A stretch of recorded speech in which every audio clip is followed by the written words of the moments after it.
좋은 날입니다. 왜 좋은가요?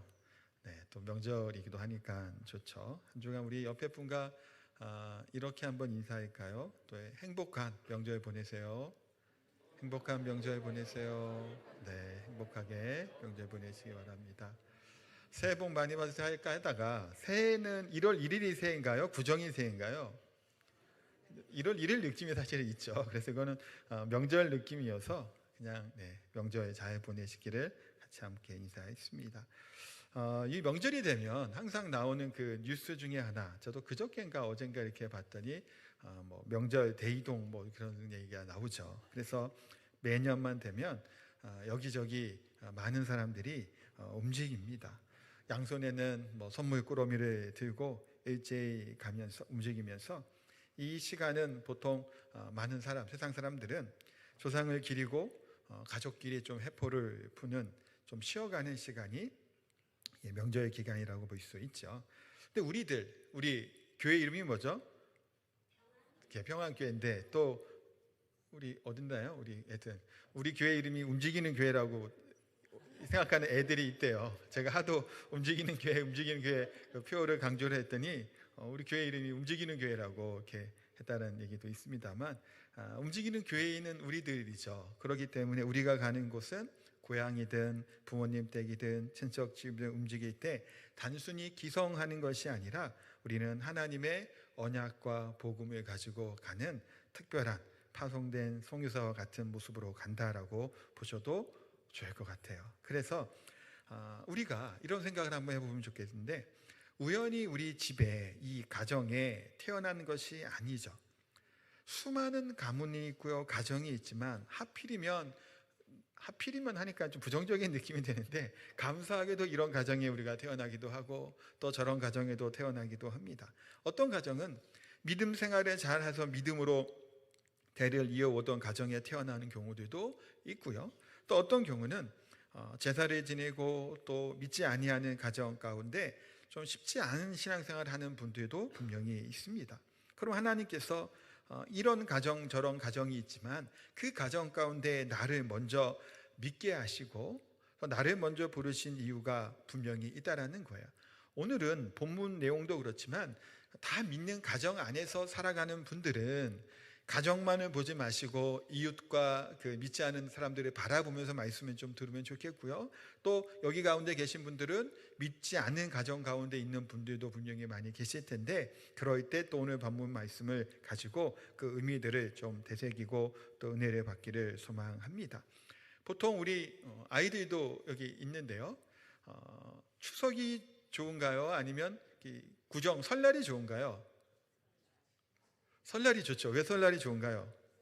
그렇죠. 세뱃돈이 받죠. 그럼 어른들은 언제가 더 안 좋은가요? 네, 좀 그래요. 이게 좀 입장이 조금 다르죠.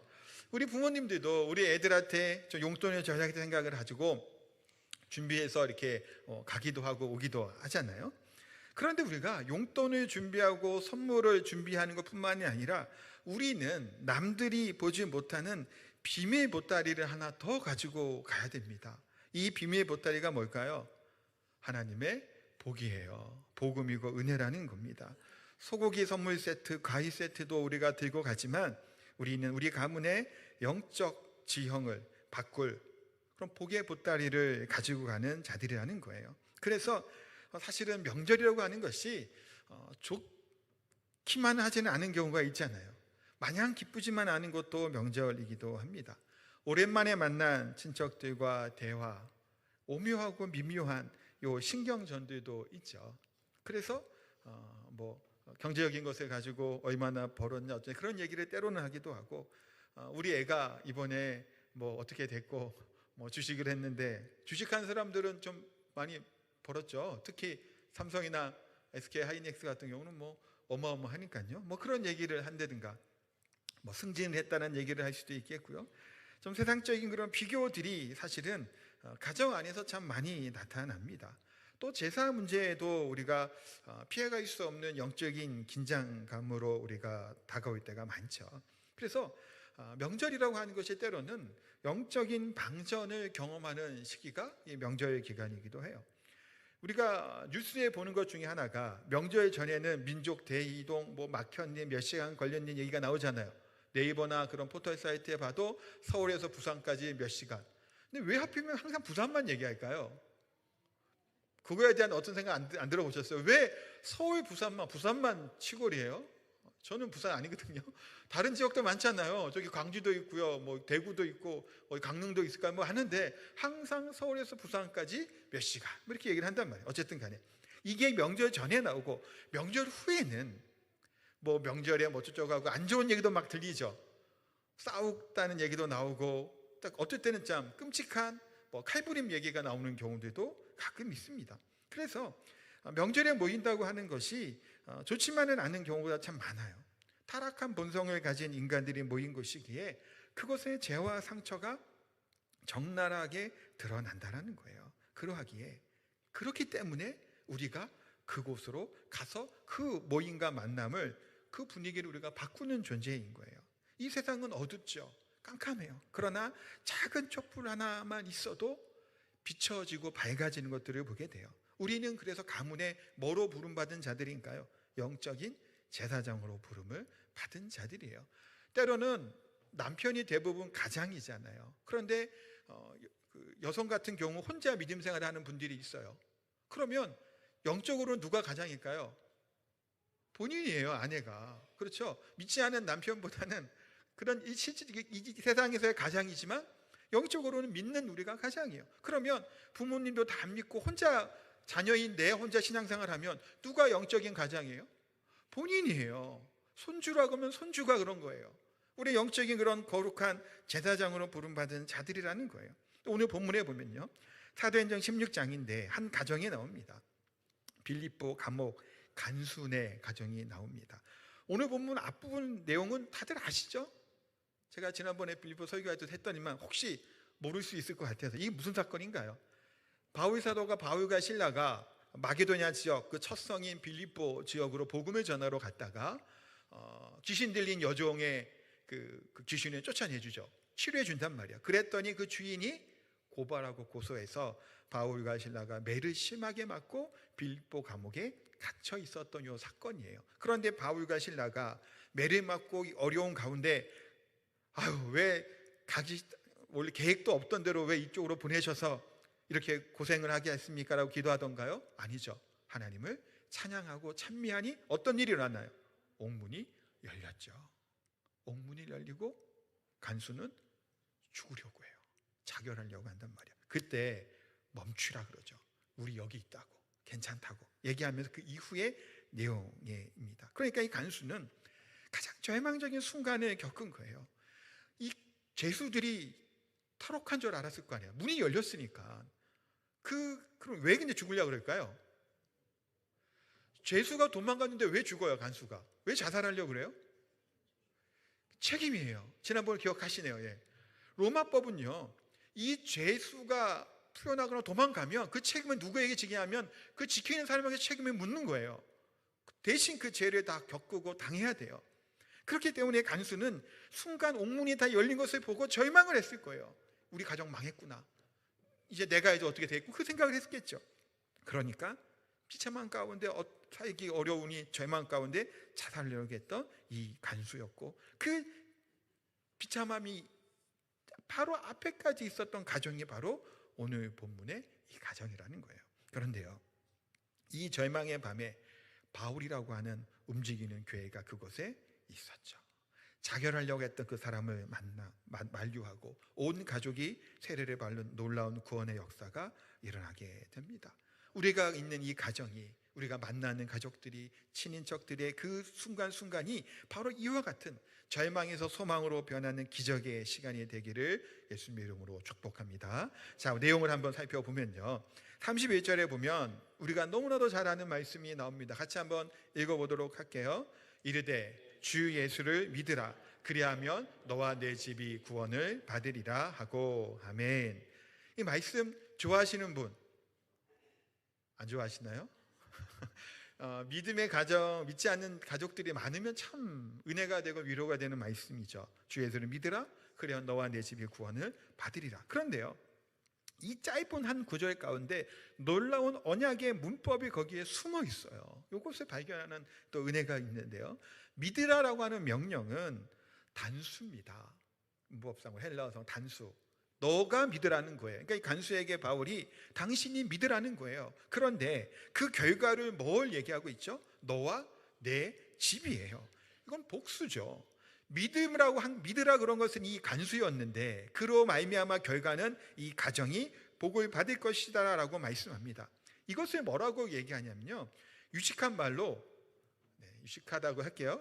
언약의 대표성을 띈다라고 얘기를 합니다. 이게 그래서 하나님께서 아담을 통해 온 인류를 또 이렇게 다루시고 이끄셨고, 그다음에 한 사람 예수 그리스도를 통해 만민이 구원을 받을 수 있는 길을 열어주신 언약의 대표성이에요. 그래서 하나님 오늘 우리들 한 사람 한 사람을 통해 우리 가정과 가문을 구원하시기로 작정하셨다라는 겁니다. 라합이라고 하는 기생 라합이 아시죠? 우리 새벽기도 지금 여호수아 말씀하고 있는데 이 기생 라합의 이 한 사람의 믿음으로 말미암아 그 가정이 또 어떻게 됐나요? 구원을 받았죠. 이스라엘 공동체로 들어간 것들을 봐요. 마찬가지로 이 간수의 믿음을 통해서 이 가정을 구원하시겠다고 하는 놀라운 은혜의 선포를 하고 계십니다. 자, 그런데요, 여기서 오해하지 말아야 될 것이 뭐냐면, 내가 믿으니까 우리 남편이나 우리 부모님이나 시부모님이나 형제들이 다 기도만 하면 저절로 예수님을 믿고 빠지고 저절로 그냥 천국 가겠지라고 하는 뜻은 아니에요. 성경은 철저히 각 개인의 신앙의 고백으로 해요. 그래서 가족이라고 해서 대신 믿어줄 수 없습니다. 그건 아니에요. 자, 그러면 너와 내 집이 구원을 받는다라고 하는 것이 무슨 뜻이냐라는 거예요. 그 의미를 좀 봐야 되는데, 이거는 이렇게 보셔도 좋아요. 영적인 교두보가 됐다라는 거예요. 이 말이 무슨 말이냐면, 전쟁 영화를 보면 성문을 공략하고 침투하기 위해서는 그 선발대가 있기도 하고 아니면 특공대와 같은 것이 조직이 되잖아요. 그래서 이제 몰래 잠입을 한다든가 해갖고 성문을 열면 성문으로 이제 밀고 들어가서 점령하는 것들이 있죠. 마찬가지로 우리들이 있는 가정 가운데 때로는 불신앙이 있고 우상숭배가 있는 제사 문화가 가득한 견고한 성읍처럼 단단한 이 성일 수 있어요. 그러나 복음이 들어갈 틈도 없는 이 가정 가운데 하나님이 우리를 뭐 하신 거예요? 부르시고 택하셔서 우리 한 사람을 통해 그 견고한 틈에 뭐를 하는 거예요? 구원의 틈을 내게 하신 거죠. 그러니까 우리가 그 가정에 들어감으로 말미암아 이제 그 가문은 하나님의 은혜에 침투할 수 있는 길이 열리는 가정이라고 정도로 보시면 좋을 것 같아요. 그래서 예를 하나 들어드리면, 집안에 보면 메인 스위치가 있죠. 전기 곧 꺼지면 다 꺼지잖아요. 전기 공사할 때도 그렇게 하죠. 그러니까 우리가 어떤 역할일까요? 그런 스위치라는 거예요. 우리가 켜지게 될 때 가정마다 방마다 불이 들어오게 되지만 이게 내려가게 되면 불이 들어오지 않죠. 그러니까 우리들의 기도를 통해 믿지 않는 남편의 마음의 그 방에 불이 밝혀지는 거고, 우리 자녀들의 마음의 방에 구원의 빛이 켜진다는 겁니다. 나 하나 믿어서 뭐 하냐가 아니라 나를 통해 뭐 하는 거예요? 구원이 열려져 가는 거예요. 그래서 우리 아이들이든 어른들 잘 알고 있는 와이파이 있죠? 공유기본 와이파이, 핸드폰 하려면 어떻게 해야 돼요? 와이파이 연결 보통 하잖아요. 와이파이의 역할을 누가 하는 거예요? 내가 하는 거예요. 내가 나를 통해서 이것이 접속이 되게 되고 나를 통해서 구원의 길이 열리는 겁니다. 때로는 먼저 믿는 자의 고독함이 있죠. 믿지 않는 가정 가운데 혼자 믿게 되는 그 외로움이 또한 있습니다. 때로는 힘들죠. 왜 먼저 나를 믿게 하셔서 이렇게 힘들게 하나라는 생각이 혹 드는 분들도 계실 것 같아요. 이게 고단한 시간들이 사실은 굉장히 길 때도 있거든요. 그런데 요셉을 잘 기억해 보시기 바랍니다. 요셉이 애굽으로, 이집트로 팔려갔지 않나요? 얼마나 억울하고 외로웠나요? 근데 나중에 요셉이 뭐라고 고백하죠? 창세기 볼까요? 35장 5절입니다. 같이 한번 읽겠습니다. 당신들이 나를 이곳에 팔았다고 해서 근심하지 마소서, 한탄하지 마소서. 하나님이 생명을 구원하시려고 나를 당신들보다 먼저 보내셨나이다. 아멘. 뭐라고 고백하나요? 걱정하고 염려하고 한탄하지 말라는 거예요. 하나님이 나를 먼저 뭐 했다고요? 보냈다라는 거예요. 하나님이 우리를 먼저 구원 가운데 믿음 가운데 할 수 있었던 것은 이 가정을, 가문을 구원하기 위해 우리를 보내셨다라는 겁니다. 때로는 이 시집살이 하는 것이 흘린 눈물이 있죠. 제사장 앞에서 겪는 갈등 또한 있단 말이에요. 어떻게 해야 되나 고민도 있죠. 믿지 않는 남편을 위해서 기도했던 그 시간들 밤낮 마음을 지새우기도 하잖아요. 근데 하나님 그 모든 것을 뭐 하신다고요? 보고 계시죠. 하나님은 우리들 우리 여러분들을 그 가문을 살릴 영적 요셉으로, 가문의 선교사로 파송하셨다는 사실을 기억해야 되는 거예요. 우리는 뭐한 자요? 사명자라는 겁니다. 그래서 우리가 명절이 시작하는 이때에 우리의 마음가짐이 바뀌어야 되겠죠. 얼마나 눈치 보고 불편한 그 시간을 보낼까라고 생각할 것이 아니라, 우리가 이 문지방을 넘어서게 될 때 눈에 보이지는 않지만 우리가 여호수아 말씀 신명기 보잖아요. 언약궤와 함께하게 될 때 어떤 일이 일어나게 되나요? 견고한 성이었던 여리고성이 다 무너져 버리는 놀라운 것들을 경험하잖아요. 우리가 걸어가는 그 걸음 그 가정이 뭐 하게 되는 거예요? 우리들의 섬김이 뭐가 되죠?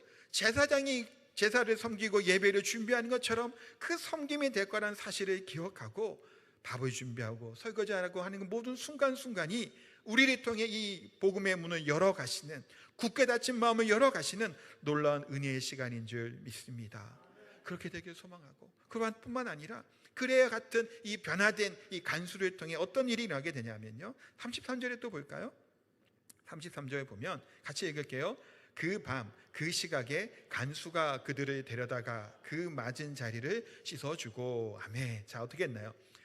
맞은 자리를 씻어줬다라고 얘기해요. 이게 너무 반전이잖아요. 불과 몇 시간 전만 해도 어떤 일이 있었어요? 아까 얘기한 것처럼 바울과 실라가 복음을 전하고 하다가 억울한 누명을 쓰고 매를 맞고 감옥에 갇혔죠. 그러면 이 간수는 바울을 가두는 사람이었고 그 발에 쇠사들을 채웠던 사람이잖아요. 직접 때리지는 혹시 않았을지언정 그 고통받는 순간을 방관하고 관리하는 가해자의 위치에 있었던 사람이 바로 간수란 말이에요. 그런데 여보세요, 복음이 들어가자마자 이 죄수들의 피 묻은 등을 닦아주는 치유자로 변했다는 거예요. 이 복음이 이 사람의 행동과 태도를 바꾸어 나타나는 거예요. 교회에서의 거룩한 표징은 결국은 뭔가요? 내 삶에 가장 가까운 이웃들, 특별히 가족일 수 있겠죠. 그들이 입혔던 상처들을 직면하고 그것을 내 손으로 씻어주게 되는 구체적인 변화를 이야기를 합니다. 정말 예수님을 믿고 예수님을 만났다면 가장 먼저 변해야 될 것이 뭐예요? 우리의 손이에요. 손은 뭐 행동을 뜻하는 한 표현이기도 할 수 있죠. 가족을 향해서 지적질했던 이 손이 이제는 가족의 눈물을 닦아주는 손수건이 되는 겁니다. 이것이 바로 복음의 능력이에요. 잘 생각해 보세요. 우리가 교회에서 어떤가요? 항상 천사와 같은 표정과 그 말투로 안녕하세요 집사님, 권사님, 얘들아 이쁘구나 막 그러잖아요. 그렇죠. 저 흉내도 못 나겠네요. 저런 거 못해갖고. 하여튼 저 잘 못하는 거죠. 하여튼 그렇잖아요. 우리가 얼마나 그래요. 이런 거 있잖아요. 재밌는 그거 막 애들 혼내다가 전화 따라라는 우리 엄마들이 여보세요 뭐 하는 거 있잖아요. 그런 것 같이 교회에서는 어떤가 할까요? 천사 같잖아요. 얼마나 착하고 얼마나 선하고 얼마나 잘생겨요. 집에서는요, 부모님 앞에서는요, 자녀들 앞에서는요, 뭐가 드러나죠? 우리의 진짜 성품이 드러난단 말이에요. 그래서 가족을 구원하고 가족을 전도하는 것이 얼마나 힘든가요? 정말 힘든 일이에요, 사실은. 왜냐하면 너나 잘하라고 할 텐데 뭘 갖고 교회 오라 그래요. 사실은 이거 정말 힘든 일이잖아요. 그래서 어찌 보면 우리 신앙의 최종 시험장이라고까지 이야기를 해요. 가족에 대한 이 가정 안에서가. 그러면 명절의 모임에 보통 어떤 얘기를 하나요? 뭐 이런저런 얘기를 하죠. 때로는 과거에 안 좋았던 얘기를 막 꺼내기도 합니다. 왜 형님은 그때 나한테 이렇게 했냐고 막 얘기하기도 하고, 엄마는 나한테 해준 게 뭐가 있고 아빠는 어땠냐고 얘기하면서 때로는 싸우죠. 해묵은 서운함과 재산 문제, 비교의식 등등이 툭툭 튀어나와 버려요. 서로의 가슴을 후벼파죠.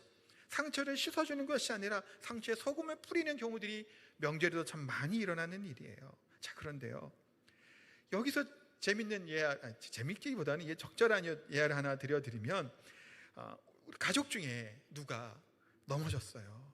쓰러져서 걸렸어. 이렇게 막 뭐 준비하고 하다가 무릎이 까졌어요. 그러면 야, 너 눈에 똑바로 뜨고 다녀야지. 어떻게 하려고 그래? 라고 때로는 뭐 하죠?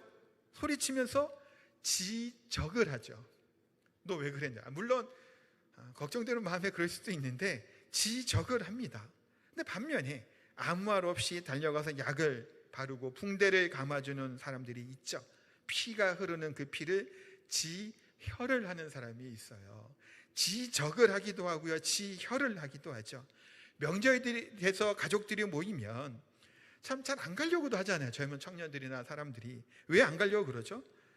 취업을 못하는 조카들은 너 언제 취업하니? 라고 얘기하고 그렇게 놀고 있으면 어떡하냐는 말을 하면 이미 그 사람은 아프고 힘들어요, 자기가. 그렇죠. 사업에 실패한 형제들의 자존심은 이미 너덜너덜하단 말이에요. 몸이 아픈 부모님도 마찬가지겠죠. 누가 더 결혼하고 싶고 누가 더 취업하고 싶은가요? 내가 하고 싶고 내가 그러고 싶은 거예요. 그런데 그렇게 지적을 잘해요. 훈수를 그렇게 둬요. 자기 자식이나 잘 키우면 되는데 왜 남의 자식도 이렇게 훈수를 드나요? 때로는 자기 자식에게도 그러죠, 사실은. 그게 사실은 명절이나 이렇게 모이게 될 때 이런 일들이 있단 말이에요.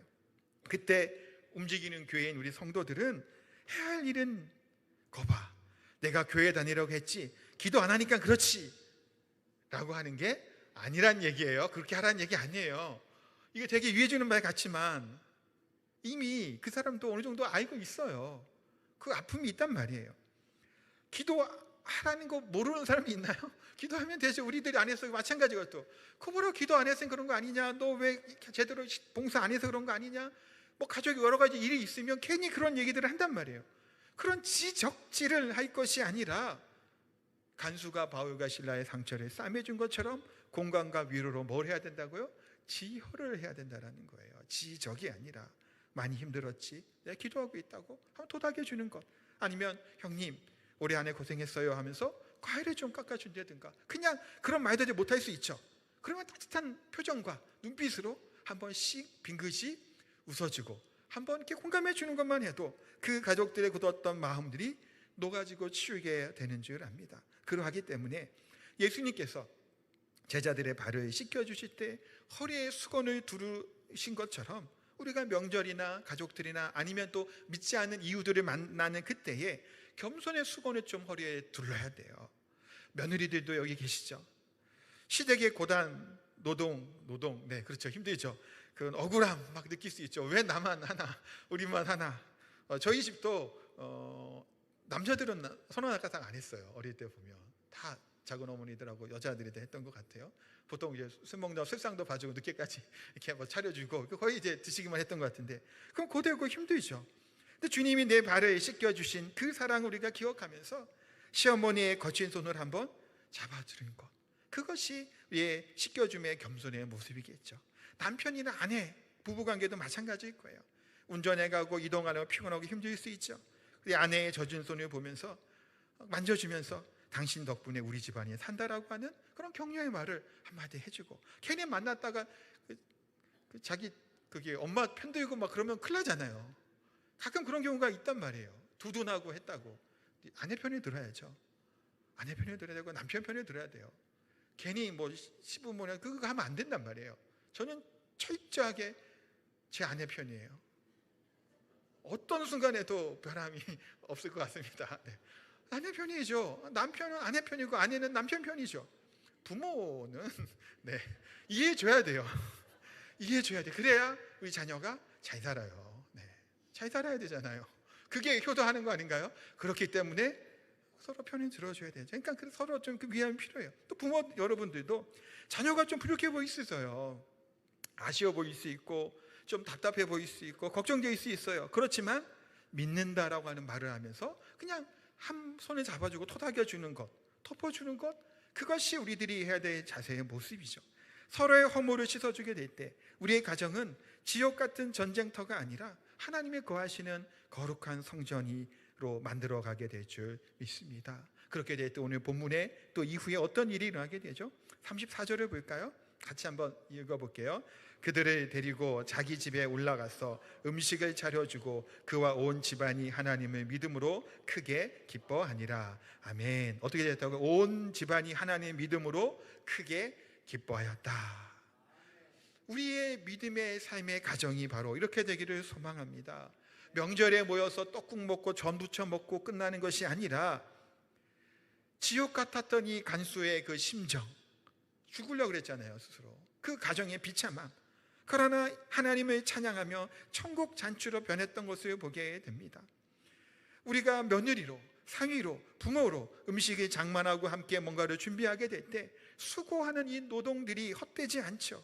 깨어진 가족관계를 붙이는, 서먹한 마음을 녹이는 거룩한 사랑의 애찬이 되는 줄 압니다. 이 명절은요, 단순히 그냥 왔다 가는 얼굴 보는 것이 아니라 때로는 우리 가족들의 이게 발음이 잘 안 돼요. 하회하는 그 식탁이 되기도 하고요, 감사의 제단으로 되게 될 줄 압니다. 그래서 오늘 본문에 어떤가요? 크게 기뻐하였다라는 거예요. 다른 어떠한 이유가 아니죠. 간수 입장에서는 감옥문이 물려고 있으니까 그 이후에 아까 얘기했지만 로마법에 따라 무슨 일이 생길지 몰라요. 앞으로 뭐 로또처럼 뭐 대단한 일이 있었던 것도 아니고 간수여서 간수장이 된 것도 아니죠. 그런데 그럼에도 불구하고 이 온 가족이 기뻐했던 이유가 뭔가요? 하나님을 믿었기 때문이에요. 이것으로만 누리는 기쁨이라는 겁니다. 모여서 무슨 이야기를 하실까요? 앞으로 또 어떤 얘기를 나누실 건가요? 아파트가 오르고 뭐고 하는 얘기 하실까요?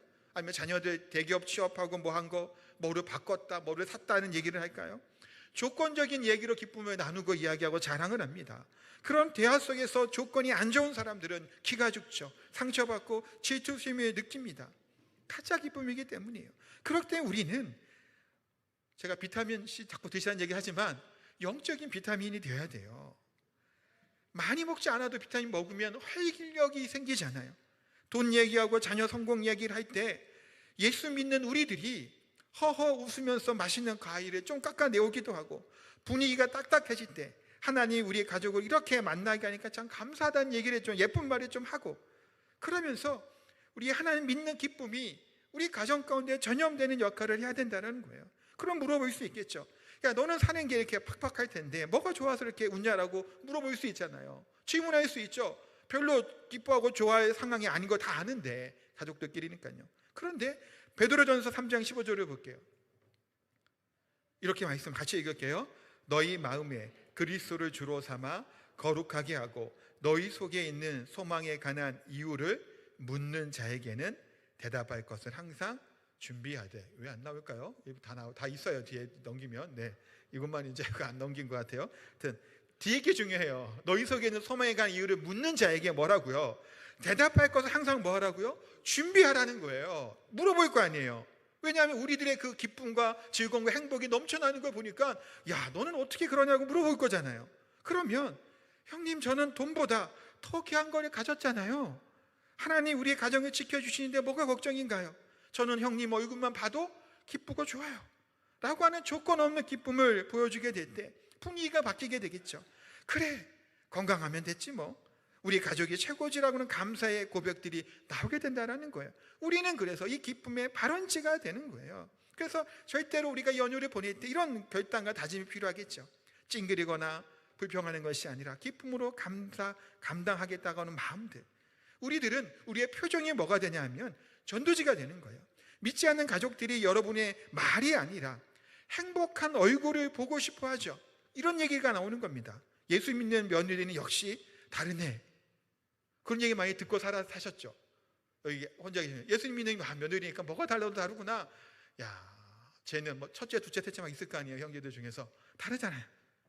교회 다니는 우리 형님이 늘 웃어서 좋다고 하는 말들, 우리가 늘상 들어오던 말인 줄 믿습니다만 그런 말들이 우리 가정 가운데, 만남 가운데 있게 될 줄 압니다. 그래서 물어보겠죠. 식구들이 도대체 예수가 뭐길래 저 아이가 믿는다고, 교회 다닌다고 행복하게 사는가라고 하는 하나님을 궁금해하는 역사가 우리 가운데 일어나게 되기를 소망합니다. 말씀을 맺겠습니다. 우리에게 예배를 마치고 우리가 세상 가운데 이 한 연휴를 보내게 되죠. 양손에 선물을 들려있는 것만이 아니라 우리는 움직이는 교회로 이 복음을, 이 하나님의 복을 전달해야 될 최고의 선물을 가진 자인 줄 압니다.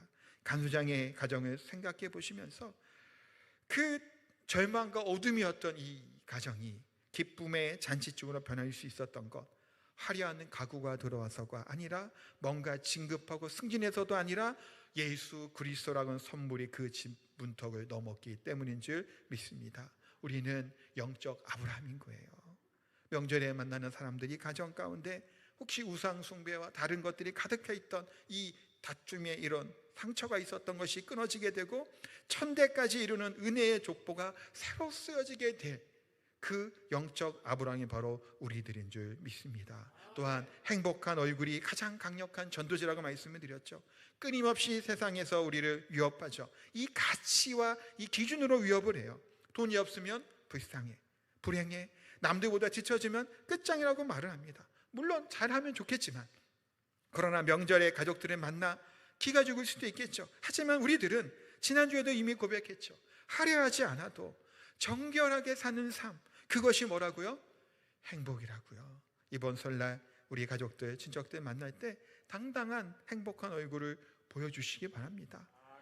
너는 형편을 얘기할 때도 그 형편이 아니라 예수 그리스도로 말하면 내가 행복하고 좋고, 그래서 우리 가정이, 우리 가문이 예수님을 믿는 믿음의 가정이 되기를 원한다고 하는 말과 행동들로 행복의 그런 스위치가 되고, 행복의 와이파이, 복음의 와이파이로 우리가 한 주간을 우리의 삶을 살아갈 수 있는 저와 성도님 다 되시기를 예수님의 이름으로 축복하고 기도합니다. 아멘. 우리 찬양합니다.